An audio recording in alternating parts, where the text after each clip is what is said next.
ಅತಿ ಪುರಾತನ ಕಾಲದಲ್ಲಿ ಅಯೋಧ್ಯ ಅನ್ನೋ ಮಹಾನಗರ ಇತ್ತು. ಅಲ್ಲಿ ಆ ನಗರಕ್ಕೆ ಮಹಾರಾಜು ದಶರಥ ಮಹಾರಾಜಿಗೆ 3 ಹೆಂಡತಿಯರು: ಕೌಸಲ್ಯ, ಕೈಕೇಯಿ, ಸುಮಿತ್ರಾ ಮಾತಾ. ದಶರಥ ಮಹಾರಾಜ್ಗೆ ಎಷ್ಟಿದ್ರೂ ರಾಜ್ಯದಲ್ಲಿ ಸಂಪತ್ತು, ಧನ, ಧಾನ್ಯ, ಐಶ್ವರ್ಯ, ಎಲ್ಲರೂ ರಾಜ್ಯದಲ್ಲಿ ಆರೋಗ್ಯದಾಗಿ ಇದ್ದಾರೆ. ರಾಜ್ಯಕ್ಕೆ ಸಂತಾನ ಇಲ್ಲ. ಇದಕ್ಕೆ ಏನು ಮಾಡಬೇಕು ಅಂತ ಒಂದು ದಿನ ಸಭೆಯನ್ನು ಘೋಷಣೆ ಮಾಡಬೇಕಾಗಿತ್ತು. ಅದಕ್ಕಿಂತ ಮುಂಚೆ ನಾವು ರಾವಣಾಸುರ ಬಗ್ಗೆ ಮತ್ತು ಪ್ರಭು ನಾರಾಯಣರು, ಪ್ರಭು ಶ್ರೀರಾಮಚಂದ್ರರು ಹೆಂಗೆ ಅವತಾರನ ಭೂಮಿ ಮೇಲೆ ತಾಳಿಸಿದ್ದಾರೆ ಅನ್ನೋದು ತಿಳ್ಕೊಳ್ಳೋಣ ಬನ್ನಿ. ರಾವಣಾಸುರ ಪರಮಭಕ್ತ, ಮಹೇಶ್ವರರಿಗೆ ಪರಮಭಕ್ತ. ಆ ಪರಮಭಕ್ತ ಏನು ಮಾಡಿದ್ದಾನೆಂದರೆ, ಮಹಾದೇವರಿಗೆ ರಾವಣಾಸುರ ಘೋರಾತಿ ಘೋರ ತಪಸ್ಸನ್ನು ಮಾಡಿದ್ದಾರೆ. ಆ ತಪಸ್ಸನ್ನು ಮೆಚ್ಚಿ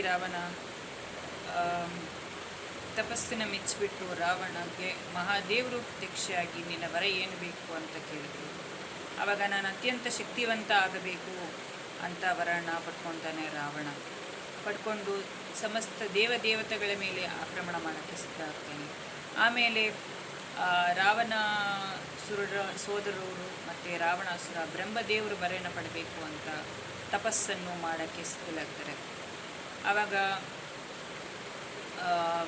ರಾವಣ, ಕುಂಭಕರ್ಣ ಮತ್ತು ವಿಭೀಷಣರು 3 ಜನ ಬ್ರಹ್ಮದೇವರ ಘೋರ ತಪಸ್ಸನ್ನು ಮಾಡ್ತಾ ಇರ್ತಾರೆ. ಅಂಥ ಸಂದರ್ಭದಲ್ಲಿ ಸಮಸ್ತ ದೇವತೆಗಳು ಬಂದು ಮಾತೆ ಸರಸ್ವತಿನ ಬೇಡ್ಕೊತಾರೆ. ಶಾರದೆ ಸರ್ವಭೂತೇಷು ಸಂಗೀತ ಭಕ್ತಿ ಪ್ರಿಯೇ ದೇವಿ ನಾರಾಯಣಿ ನಮೋಸ್ತುತೆ, ಬ್ರಹ್ಮಾಂಡೇ ಬ್ರಹ್ಮರೂಪೇ ಮಹಾದೇವಿ ಸರಸ್ವತಿ ನಮೋಸ್ತುತೆ.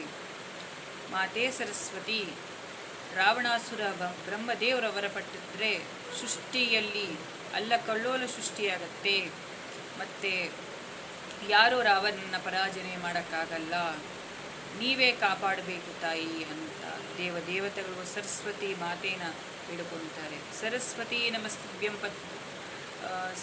ನಮಸ್ತುಭ್ಯಂ ವರದೇ ಕಾಮರೂಪಿಣಿ ವಿದ್ಯಾರಂಭಂ ಕರಿಷ್ಯಾಮಿ ಸಿದ್ಧಿರ್ಭವತು ಮೇ ಸದಾ. ಪದ್ಮಾ ವಿಶಾಲಾಕ್ಷಿ ಪದ್ಮಕೇಸರವಂದಿನಿ ನಿತ್ಯಂ ಪದ್ಮಾಲಯಾಂ ದೇವಿ ಸಾಮಂ ಪಾತು ಸರಸ್ವತಿ ಭಗವತಿ ಭಾರತಿ ಭೂತೇಶು ಸಂಭಾಸನ ಅಂತ ದೇವಿನ ಸ್ತುತಿ ಮಾಡ್ತು ಶ್ರೀ ಸರಸ್ವತಿ ಮಾತನ್ನು ಬೇಡಿಕೊಂಡ್ರೆ, ಸರಸ್ವತಿ ಮಾತಾ ರಾವಣಾಸುರ ಕೇಳಬೇಕು ವರವನ್ನ ಮತ್ತು ಕುಂಭಕರ್ಣ ಕೇಳಬೇಕಾಗಿರೋ ವರಗಳನ್ನ ತನ್ನ ದಿವ್ಯ ಶಕ್ತಿನಿಂದ ಮತಿಮರುಕು ಆಗೋ ಥರ ಶಕ್ತಿನ ಇದು ಮಾಡ್ತಾಳೆ ಮಾತಾ ಸರಸ್ವತಿ.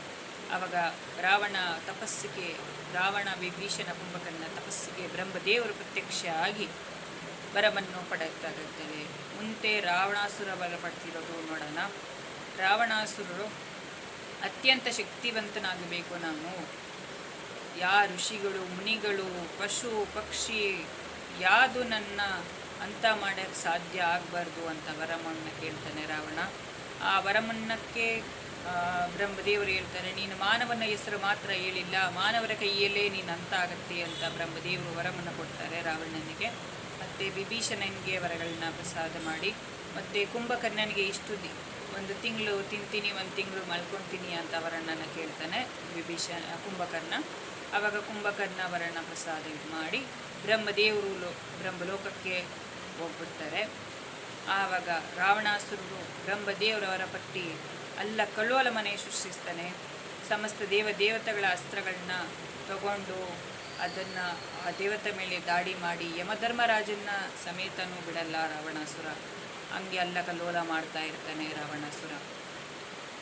ಆವಾಗ ಏನಾಗತ್ತೆ ಅಂದರೆ, ಪ್ರಭು ಶ್ರೀ ದೇವತೆಗಳು ಎಲ್ಲರೂ ಸೇರಿ ಬ್ರಹ್ಮದೇವರ ಹತ್ರ ಹೋಗ್ತಾರೆ. ಬ್ರಹ್ಮದೇವರ ಹತ್ರ ಹೋಗಿ, ಪ್ರಭು ಬ್ರಹ್ಮದೇವ, ನೀನು ವರನ್ನ ಕೊಟ್ಟಿದೆಯಾ ರಾವಣನಿಗೆ, ನಮ್ಮ ಮೇಲೆ ಒದ್ದಾಡ್ತಾ ಇದ್ದಾನೆ ಅಂತ ಹೇಳ್ತಾ ಇರ್ತಾರೆ ದೇವತೆಗಳು.